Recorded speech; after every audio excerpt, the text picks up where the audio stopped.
Plus beau qu'avant, dans la paix citoyenne,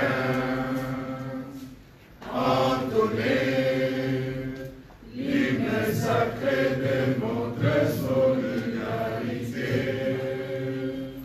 fièrement saluer l'emblème de notre souveraineté.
Qui nécessitent d'avoir de précision.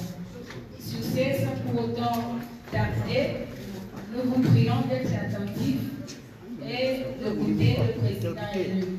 Avec votre permission, l'interlocuteur. le président élu, nous vous prions de bien vouloir vous lever et de vous adresser à l'assistance. Allumez le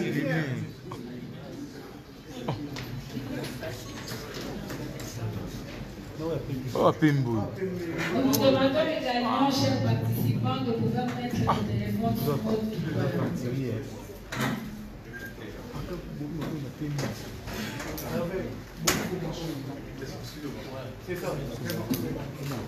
C'est bon, c'est bon. Non, c'est bon. Vous mettez un rouge jaune, là, vous mettez jaune.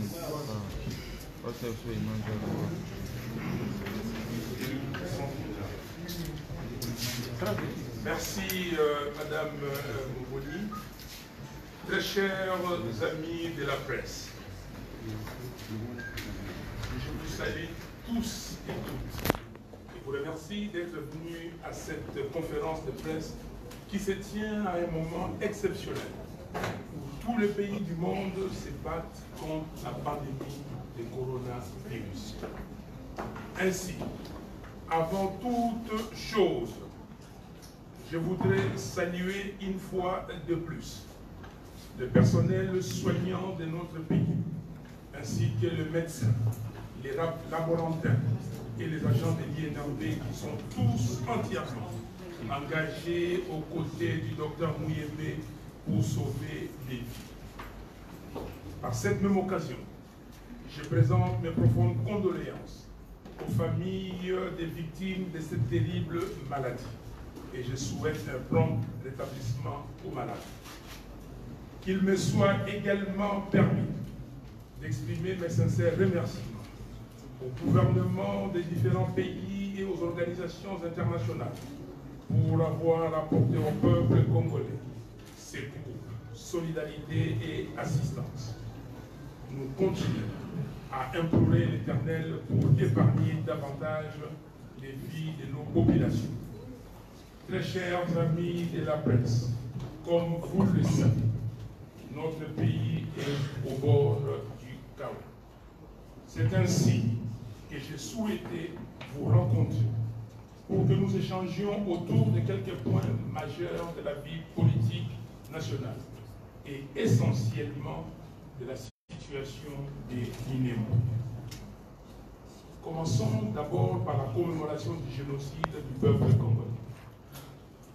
Nous avons choisi la date du 2 août, date du début de la grande guerre d'agression et d'occupation de chaque année pour commémorer le génocide congolais, afin que la nation congolaise, dans son ensemble, construise une même compréhension, une même conscience et une même conviction des causes et du déroulement d'un crime contre l'humanité qui a coûté la vie des millions d'innocents congolais.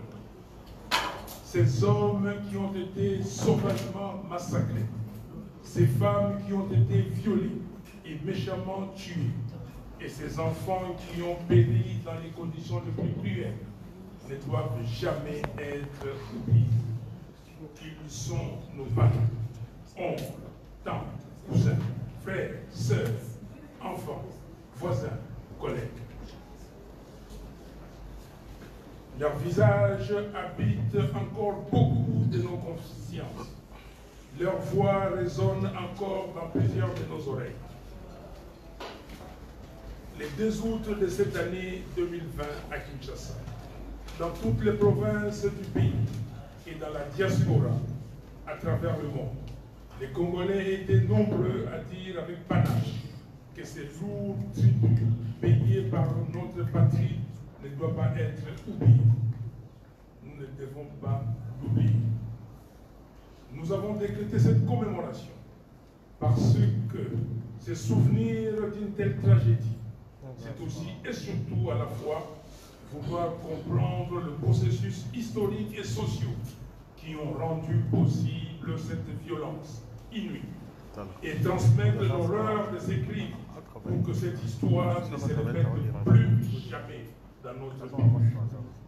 Nous avons décrété cette commémoration parce que c'est taire lorsqu'on est victime de génocide, c'est encourager les génocidaires à continuer leurs œuvres macabres sans crainte des représailles. Je remercie tous les compatriotes pour cette commémoration. Très chers amis de la presse,